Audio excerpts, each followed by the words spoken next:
कोशिका कोशिका विभाजन तथा कोशिका चक्र। इस क्लास में हम लोग कोशिका विभाजन के बारे में पहले पढ़ेंगे। कोशिका विभाजन क्या है? कोशिका विभाजन 3 प्रकार का है। कोशिका विभाजन क्या है इसको समझ लेते हैं पहले। मान लीजिए ये कोशिका है, ये उसका केंद्रक है और ये कोशाद्रव्य साइटोप्लाज्म। तो जब कोशिका की वृद्धि होती है तो कोशाद्रव्य की मात्रा बढ़ती है। ये कोशाद्रव्य इसकी मात्रा बढ़ती है। तो कोशाद्रव्य और केंद्रक के बीच जो संबंध है, रिलेशन, वो टूट जाता है। कोशाद्रव्य, कोशिका की वृद्धि का मतलब कोशाद्रव्य की वृद्धि, और कोशाद्रव्य की वृद्धि से केंद्रक और कोशाद्रव्य के बीच का जो संबंध है, रिलेशन, वो टूटने लगता है। और इसी कारण कोशिका वृद्धि के बाद क्या हो जाती है? बट जाती है। 3 तरह से कोशिका बढ़ती है। 3 तरीका मुख्य है। सूत्री विभाजन, इसको सूत्री विभाजन, समसूत्री विभाजन, अर्धसूत्री विभाजन और असूत्री विभाजन, 3 तरीका है। पहला हम लोग पढ़ेंगे समसूत्री विभाजन। सूत्री विभाजन या समसूत्री विभाजन एक ही चीज है। अंग्रेजी में माइटोसिस कहते हैं, इसको माइटार्टिक भी कहते हैं। माइटार्टिक डिवीजन, माइटोटिक डिवीजन। माइटोसिस की खोज वाल्थर फ्लेमिंग ने की थी। वाल्थर फ्लेमिंग, डब्ल्यू फ्लेमिंग ने की थी। यह क्या है? कोशिका विभाजन का एक प्रकार है। इसकी खोज वाल्थर फ्लेमिंग ने की थी, 1882 में की थी। माइटोसिस द्वारा विभाजन होने से, अगर कोई कोशिका माइटोसिस क्या है? कोशिका के विभाजन का एक प्रकार है। अगर कोई कोशिका माइटोसिस से विभाजित हो रही है, कोई एक कोशिका, तो वह एक कोशिका जो डिवाइड होगी, माइटोसिस से डिवाइड हो, चाहे मियोसिस से डिवाइड हो, चाहे एमाइटोसिस से, जो भी कोशिका डिवाइड होगी उसको मदर सेल कहेंगे। और वही कोशिका डिवाइड होके माइटोसिस में 2 डॉटर सेल बनाती है। कहने का मतलब ये है कि अगर ये सेल है तो ये 2 में डिवाइड हो जाएगा। यहाँ चित्र है, एक सेल से 2 सेल बन जाएंगे। यही सेल 2 में डिवाइड हो जाएगा, ये सेल 2 में बट जाएगा, तो ये इसकी जगह 2 डॉटर सेल बन जाएंगे। माइटोसिस द्वारा विभाजन होने से अगर एक कोशिका 2 में बढ़ जाएगी, फिर एक माइटोसिस से जब कोशिका विभाजन होगा तो क्या होगा? 1 से 2 कोशिका हो जाएगी। तो कोशिकाओं की संख्या में क्या होगी? वृद्धि होगी। और फिर दोनों कोशिका, ये दोनों कोशिका अगर डिवाइड होंगी, ये दोनों डिवाइड होंगी, तो फिर 2 से 4 हो जाएगा, फिर वो 4 से 8 हो जाएगा, 8 से 16 हो जाएगा। तो कुल मिला के 1 से 2, 2 से 4, तो कोशिकाओं की संख्या में क्या होती है? वृद्धि होती है। और कोशिकाओं की संख्या में वृद्धि होगी तो जिस जीव की कोशिका में माइटोसिस होगा उसकी शरीर में भी वृद्धि होगी। मनुष्य या पेड़ पौधे या कोई भी जीव है, उसकी शरीर की वृद्धि तभी होती है क्योंकि उसकी कोशिकाओं की संख्या में वृद्धि होती है। और कोशिकाओं की संख्या में वृद्धि माइटोसिस से होती है। माइटोसिस में 1 से 2 सेल बनती है।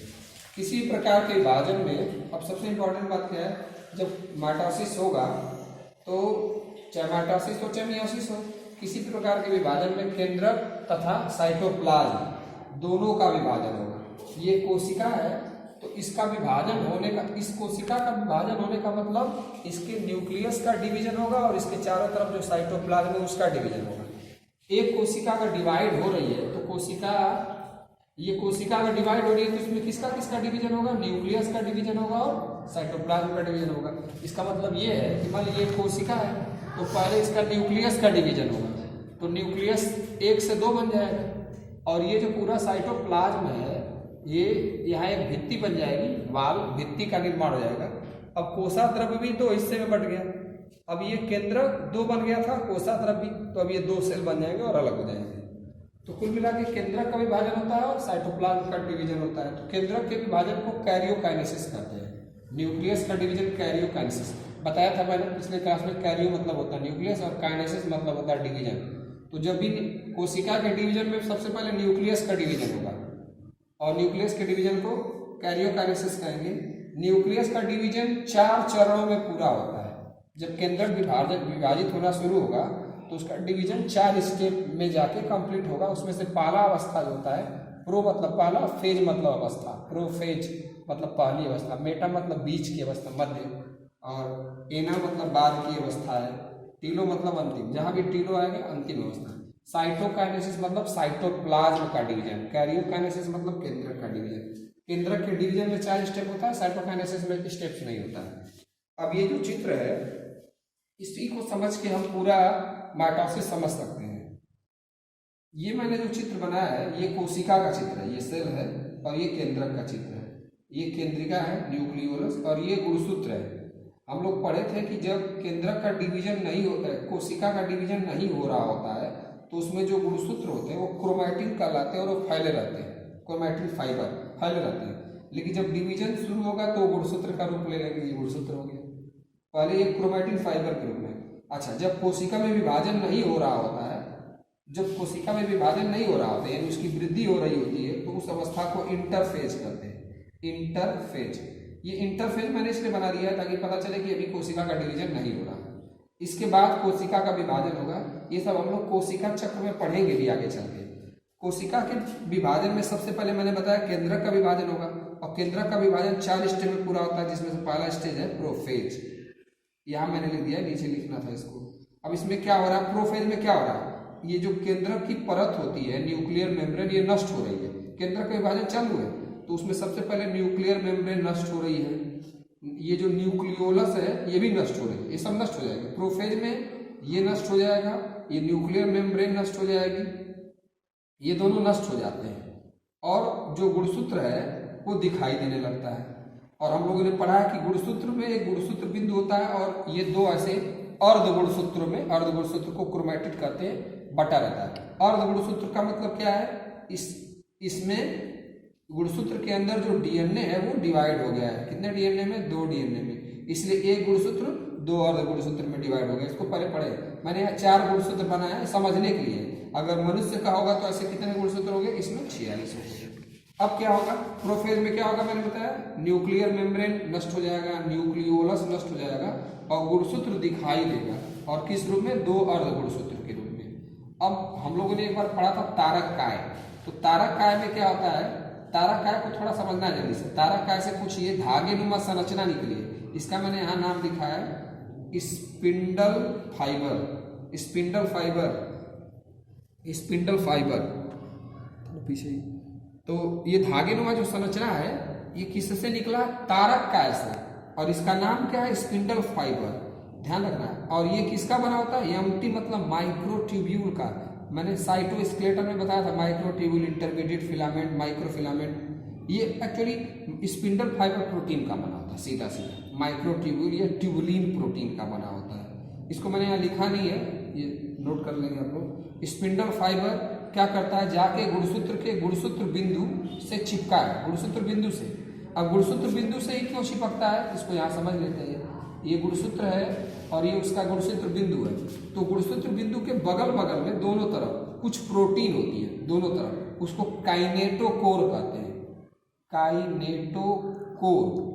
उसी प्रोटीन से जाके ये स्पिंडल फाइबर जो किससे निकलता है, तारक से, जाके गुणसूत्र बिंदु के काइनेटोकोर से चिपक गया और क्या करता है, गुणसूत्रों को एक तारक का यहाँ है और एक तारक का यहाँ है, तारक का विभाजित होकर यहाँ से 2 अलग अलग दिशाओं में चला जाता है। तो दोनों तारक काय के स्पिंडल फाइबर गुणसूत्रों के गुणसूत्र बिंदु के काइनेटोकोर से जुड़कर, काइनेटोकोर क्या है, प्रोटीन है जो गुणसूत्र बिंदु में पाया जाएगा, खींचने लगते हैं। कौन खींचता है, तारक काय के स्पिंडल फाइबर गुणसूत्रों के गुणसूत्र बिंदु के काइनेटोकोर से जुड़कर उनको खींचने लगते हैं अपनी तरफ। अब होता ये है मेटाफेज में, मेटाफेज में क्या होता है, सारे गुणसूत्र जो होते हैं वो सब कोशिका के ठीक बीचों बीच में इकट्ठे होते हैं। मैंने एक कोशिका बनाया और ठीक बीचों बीच में एकत्रित है, इसलिए इनको मेटाफेज प्लेट भी कहते हैं, प्लेट जैसा है। एनाफेज में क्या होगा, ये जो ध्यान देना है यहाँ पे, एनाफेज में अब देखिए ये मैंने ये 2 अर्ध गुणसूत्र ऐसे हैं। अब एनाफेज में साफ साफ दिख रहा है कि एक गुणसूत्र का जो 2 अर्ध गुणसूत्र है वो दोनों अलग हो गया है। क्यों अलग हो गया है, इसको यहाँ समझते हैं, यहाँ समझते हैं। ये एक ही गुणसूत्र है, एक गुणसूत्र, और ये गुणसूत्र बिंदु है। ये एक पूरा हिस्सा, ऊपर वाला हिस्सा अर्ध गुणसूत्र है और नीचे वाला एक अर्ध गुणसूत्र है, क्रोमैटिन। जब स्पिंडल फाइबर आके खींचेगा तो ये जो गुणसूत्र बिंदु है वो 2 में फट जाएगा, 2 में डिवाइड हो जाएगा गुणसूत्र बिंदु। और जैसे ही गुणसूत्र बिंदु 2 में डिवाइड होता है, 2 में, तो फिर अर्ध गुणसूत्र एक के इसके साथ और एक अर्ध गुणसूत्र इसके साथ अलग हो जाता है। तो अब ये एक गुणसूत्र जिसमें 2 अर्ध गुणसूत्र थे, अब ये 2 गुणसूत्र हो गए। एक गुणसूत्र ऊपर चला जाएगा और एक नीचे चला जाएगा। तो यहां से क्या हो गया, गुणसूत्र बिंदु किस अवस्था में डिवाइड होता है, ये पूछा गया है सवाल, नीट रूप में पूछा जाता है। एनाफेज में गुणसूत्र बिंदु 2 में डिवाइड हो जाता है, और जैसे ही 2 में डिवाइड हो जाता है तो एक गुणसूत्र के 2 अर्ध गुणसूत्र अलग हो जाते हैं, और अब वो एक एक गुणसूत्र कहलाते हैं। समझ में आ रहा है? तो इस तरह सब में ऐसा हो गया। अब ये अलग होने लगेंगे। मैंने यहाँ लिख दिया छोटी अवस्था। प्रोफेज जो है वो सबसे बड़ी अवस्था होती है। प्रोफेज, मेटाफेज, एनाफेज, टीलोफेज, ये सब क्या है, केंद्रक के विभाजन की अवस्था है। उसमें से सबसे बड़ी अवस्था प्रोफेज है। अच्छा, अंतिम अवस्था टीलोफेज है। जब ये चारों अवस्थाएं खत्म होगी तो केंद्रक का विभाजन हो जाएगा। सबसे छोटी अवस्था कौन है, एनाफेज। ये कोशिका के अंदर क्रिया चल रही है, कोशिका के विभाजन की क्रिया चल रही है। इसमें सबसे पहले केंद्रक का विभाजन चल रहा है। इसके बाद क्या होगा, ये गुणसूत्र अलग हो गए, अलग अलग दिशाओं में जाने लगे, और बीच में सेल प्लेट बनेगी। सेल प्लेट का मतलब यहाँ पे सेलुलोज, हेमी सेलुलोज, पेक्टिन, ये पदार्थ का नाम मैं बोल रहा हूँ जो कार्बोहाइड्रेट है, इन सब ये सब यहाँ इकट्ठा होने लगे। कहाँ से आएंगे ये सब, गाल्जी बॉडी से। गाल्जी बॉडी है उसी से सेल प्लेट का निर्माण होगा। सेल प्लेट का मतलब जिसमें सेलुलोज होगा, हेमी सेलुलोज होगा, पेक्टिन होगा, ये पदार्थ है। और ये सब इकट्ठा जब होगा तो अब ये कोशिका 2 में बंटने लगेगी। ये सब कोशाद्रव था ही पहले, अब ये सेल प्लेट है ये, और ये पूरा कोशाद्रव है। अंतिम जो अवस्था है टीलोफेज, उसमें ये सब गुणसूत्र जब जैसे ही 2 गुणसूत्र जैसे ही अलग होंगे तो ये वापस इसके चारों तरफ केंद्रक कला आ जाएगी, केंद्रक कला, और इसके चारों तरफ क्या जाएगा, केंद्रक कला आ जाएगा, और ये 2 केंद्रक हो जाएंगे, और बीच में प्लेट बन जाएगी। तो केंद्रक और केंद्रक अलग और कोशाद्रव अलग। अब ये डिवाइड होकर 2 सेल बनाने लगा। साइटोकाइनेसिस का मतलब सेल प्लेट जैसे ही बनेगी तो कोशाद्रव अपने आप बढ़ गया। यही तो पूरा कोशाद्रव था, तो ये बीच में प्लेट बन जाएगी तो कोशाद्रव बढ़ जाएगा। तो ऐसे सेल का निर्माण होगा, 1 से 2 सेल बनेंगे। यहाँ मैंने दिखा दिया है। अगर मान लीजिए मनुष्य का सेल है जिसमें 46 गुणसूत्र है, तो मैंने बताया था कि 2 गुणसूत्र बिल्कुल एक जैसे होते हैं, फोटोकॉपी, 2 गुणसूत्र एक जैसे होते हैं, 2 2 2, तो ऐसे 23 जोड़ा होगा। जब ये सेल 2 में डिवाइड होगा तो इसमें भी 46 गुणसूत्र आएंगे, इसमें भी 46 गुणसूत्र आएंगे। एक बात समझना यहाँ पे है, यहाँ पे हमारे पास मान लीजिए 4 गुणसूत्र हैं, 4 गुणसूत्र, 1 2 3 4, और हर एक गुणसूत्र में ऐसे 2 अर्ध गुणसूत्र हैं। जब ये डिवाइड होना शुरू होगा तो एक गुणसूत्र के 2 अर्ध गुणसूत्र अलग हो जाएंगे, और फिर वो दोनों एक एक गुणसूत्र कहलाएंगे। ये अब एक एक गुणसूत्र हो गया तो 4 से 8 गुणसूत्र हो गया। फिर यही सेल प्लेट जब बन जाएगी तो 4 गुणसूत्र इधर, 4 गुणसूत्र इधर। यानी जब माइटोसिस होगा तो जितना गुणसूत्र आप लेंगे उसके विभाजन से 2 सेल बनेंगे, और दोनों में उतने उतने गुणसूत्र होंगे। इसीलिए जब 46 गुणसूत्र लिया गया तो 2 सेल में ये डिवाइड होगा, और इसमें भी 46 गुणसूत्र होगा, इसमें भी 46 गुणसूत्र होगा। ये कैसे हो गया वो यहाँ से समझते हैं कि मान लीजिए हमारे पास 4 गुणसूत्र था, तो जब ये 2 में डिवाइड होगा तो 4 गुणसूत्र इसमें हो गया, 4 इसमें हो गया। तो जितना गुणसूत्र लेंगे, जब 2 सेल बनेगा तो दोनों में उतने उतने गुणसूत्र होंगे, और जिस सेल में डिवीजन होगा उसको मदर सेल कहेंगे, और जो नई सेल बनेगी उसको डॉटर सेल कहेंगे। अब एक चीज और ध्यान देना है, ये मान लीजिए n बराबर 16, यहाँ पे गुणसूत्र जोड़े जोड़े में थे, और इसमें अकेले है, लेकिन इसमें भी माइटोसिस हो रहा है। तो इसमें क्या होगा, 16 गुणसूत्र इसमें है, तो जब ये विभाजन होगा तो इसमें भी 16, इसमें भी 16 आएगा। माइटोसिस का मतलब ये है कि कोशिका में जब विभाजन होगा तो अगर इसमें 20 गुणसूत्र है तो इससे जो 2 कोशिका बनेगी उसमें भी 20-20 गुणसूत्र होगा। वो यहाँ से समझ में आ रहा है कि हमारे पास 4 गुणसूत्र थे तो वो 8 हो गए, और एक सेल में 4 चला जाएगा, एक सेल में 4 चला जाएगा। माइटोसिस है। अब 2-3 बातें यहाँ लिखा गया। ओनियन मतलब प्याज का जो जड़ है, ये प्याज की जो जड़ है, ये जड़ है मान लीजिए प्याज का, उस जड़ का जो सबसे ऊपर वाला हिस्सा होगा, जैसे मान लीजिए जड़ निकला तो उसका जो सबसे शीर्ष भाग होगा, टिप मतलब सिर, जड़ का शीर्ष भाग, प्याज के जड़ का शीर्ष भाग, उसी भाग को माइक्रोस्कोप से देखेंगे, उसी भाग को माइक्रोस्कोप से देखेंगे तो हमको उसमें क्या होगा, माइटोसिस का अध्ययन कर सकते हैं। ये माइटोसिस का अध्ययन करने के लिए हम किसका प्रयोग करते हैं? प्याज की जड़ के शीर्ष भाग का। ये क्वेश्चन पूछा गया है। इसको माइक्रोस्कोप से देखने पे पूरा स्पष्ट दिखाई देता है। अगर हमको गुणसूत्र का अध्ययन करना है तो हमको मेटाफेज का अध्ययन करना पड़ेगा। इसमें गुणसूत्र सबसे अच्छे से दिखाई देता है।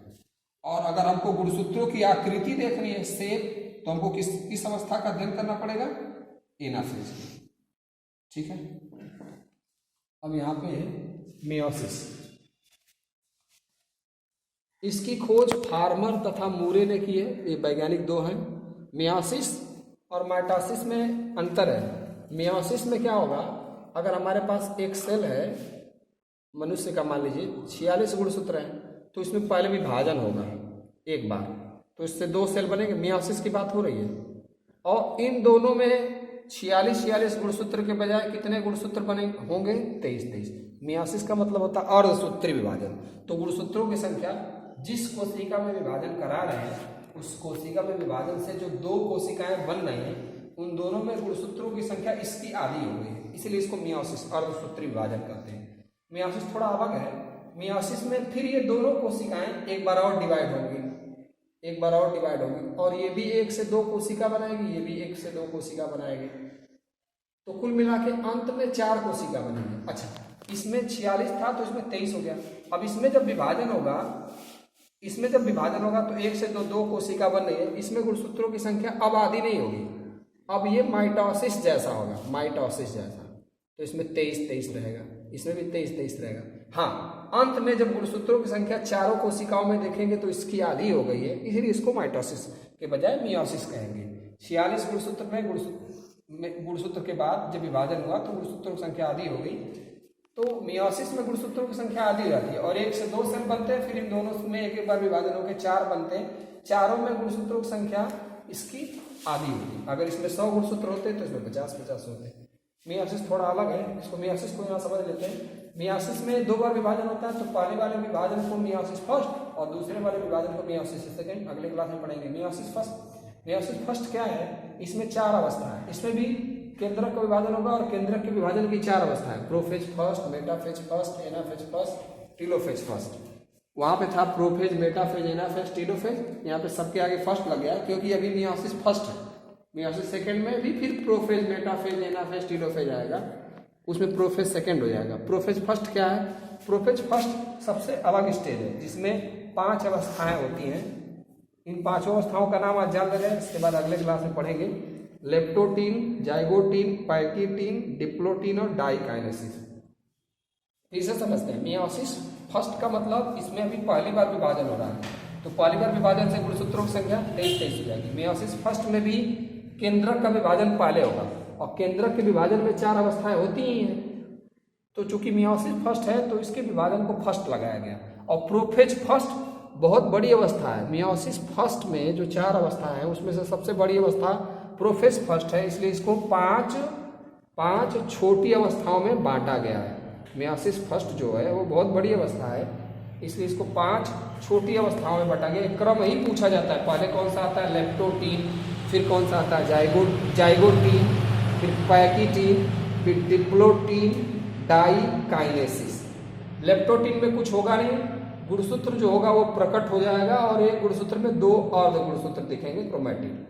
इसके बाद क्या है ये ध्यान रखना है। जाइगोटीन, हम सबको पता है कि हमारे बॉडी में हर एक सेल में 46 गुणसूत्र है, उसमें से 46 में से 23 गुणसूत्र हमको मेल हमारे पेरेंट से मिला है, फादर से मिला है, और 23 हमको हमारे मदर से मिला है। तो 46 गुणसूत्र जो होते हैं उसमें से जो एक जोड़ी गुणसूत्र है, फिर दूसरा है, फिर तीसरा है, फिर चौथा है, ऐसे 46 गुणसूत्र होंगे। तो एक जोड़ी का जो गुणसूत्र है उसमें से एक हमको फादर से मिला है और एक हमको मदर से मिला है। 46 गुणसूत्र जोड़ी में रहते हैं। मैंने बताया था जोड़ी वाले गुणसूत्र को एक जैसे होते हैं और उन गुणसूत्रों को होमोलोगस क्रोमोसोम कहते हैं। जोड़ी वाले गुणसूत्रों को क्या कहते हैं? होमोलोगस। ये होमोलोगस है, ये दोनों होमोलोगस है, ये दोनों होमोलोगस है। ये और ये नॉन होमोलोगस होंगे, नॉन होमोलोगस। होमोलोगस का मतलब जो बिल्कुल एक जैसे हो, ये दोनों आपस में एक जैसे हैं। ये और ये भिन्न है, ये और ये भी भिन्न है, ये दोनों आपस में एक जैसे हैं, ये दोनों आपस में एक जैसे हैं। तो जो आपस में एक जैसे होंगे, एक जैसे मतलब बिल्कुल फोटोकॉपी, तो उसको होमोलोगस कहेंगे। इसमें से एक हमको कहाँ से मिला, हमारे फादर से, और एक हमको मदर से। इसमें से एक हमको फादर से, एक हमको मदर से। तो 46 गुणसूत्र में से 23 गुणसूत्र हमको फादर से मिला है, 23 मदर से। हर जोड़ी के गुणसूत्र को होमोलोगस कहते हैं और बिल्कुल एक जैसे होते हैं। जाइगो मतलब होता है जोड़ा, तो ये दोनों जो फादर मदर वाले गुणसूत्र होते हैं वो आके जोड़ा बना लेते हैं, जोड़ा बना लेते हैं। जोड़ा बनाने की क्रिया को सिनेप्सिस कहते हैं, सिनेप्सिस। और इस जोड़े को बाई मतलब दो, बाई वैलेंट कहते हैं। इस जोड़े को बाई वैलेंट कहते हैं और दोनों एक जैसे होते हैं। ये आपस में जुड़े भी होते हैं एक प्रोटीन से, जिसको सिनेप्टोनीमल कॉम्प्लेक्स प्रोटीन कहते हैं, अभी जानने की जरूरत नहीं है। ये दोनों जुड़ जाते हैं। जाइगोटिन में क्या होगा, जो होमोलोगस क्रोमोजोम है वो आपस में जुड़ जाएगा। मैंने एक जोड़ा बस जोड़ के दिखाया, ऐसे सारे जोड़े आपस में क्या हो जाएंगे, गुणसूत्र जुड़ जाएंगे। पैकेटिन में क्या होगा, इन दोनों गुणसूत्रों, अब ये जो दो गुणसूत्र है ये होमोलोगस है और ये दो क्या है, क्रोमैटिड है। ये दोनों क्रोमैटिड है और इन दोनों को हम एक ही गुणसूत्र के एक क्रोमैटिड है तो उसको सिस्टर क्रोमैटिड कहेंगे, सिस्टर। ये दोनों सिस्टर क्रोमैटिड है और इसका ये दोनों सिस्टर क्रोमैटिड है, ये सिस्टर क्रोमैटिड है, ये दोनों सिस्टर क्रोमैटिड है। लेकिन ये वाला और ये वाला नॉन सिस्टर होगा, ये वाला और ये वाला नॉन सिस्टर होगा, ये वाला और ये वाला नॉन सिस्टर होगा। एक ही गुणसूत्र के दोनों सिस्टर होंगे और दो गुणसूत्र के क्रोमैटिड नॉन सिस्टर क्रोमैटिड कहलाएंगे, नॉन सिस्टर क्रोमैटिड। तो होमोलोगस क्रोमोजोम पेयरिंग करते हैं, सिनेप्सिस कहलाते हैं। अब ये मैंने वही होमोलोगस क्रोमोजोम है, ये दोनों होमोलोगस क्रोमोजोम है और ये दोनों क्रोमैटिड है सिस्टर, ये दोनों क्रोमैटिड है सिस्टर। तो ये और ये तो नॉन सिस्टर होंगे। नॉन सिस्टर क्रोमैटिड से क्रॉसिंग ओवर करेंगे, क्रॉसिंग ओवर। क्रॉसिंग ओवर का मतलब क्या है, जीनों का आदान प्रदान। अब जीन क्या है, ये गुणसूत्र है तो इसमें डीएनए होगा और डीएनए के छोटे छोटे खंडों को जीन कहा जाता है। डीएनए गुणसूत्र है तो यहाँ पे इस गुणसूत्र का जीन इसके पास चला जाएगा और इसका जीन इसके पास चला जाएगा, तो जीनों का आदान प्रदान ही क्रॉसिंग ओवर कहलाता है। इसको खोजा था स्टर्न नाम के वैज्ञानिक ने, स्टर्न वैज्ञानिक का नाम है। फल वाली मक्खी ड्रासोफिला में खोजा था, ड्रासोफिला। जो बड़ी वाली मक्खी होती है ड्रासोफिला, जो भनभन भनभन करती है वो वाली ड्रासोफिला, ठीक है। Crossing over. डिप्लोटीन में क्या है, जहाँ पे ये जुड़ते हैं ये, तो वहाँ क्रॉस बन जाता है, क्रॉस जैसा स्ट्रक्चर। क्रॉस किसके बीच बन रहा है, दो नॉन सिस्टर क्रोमैटिड्स के बीच क्रॉस बन रहा है तो उसको कीजेमेटा कहते हैं। और इसके बाद जो अंतिम अवस्था है इसमें केंद्रिका नष्ट हो जाएगी। केंद्रिका का मतलब क्या है, जब ये सेल डिवीजन चलेगा तो ये केंद्रक कला है और ये केंद्रिका है, तो अंत में प्रोफेज में ये नष्ट हो जाएगा और उसके पहले की सारी घटना ये चलेगी इसी केंद्रक के अंदर, ठीक है।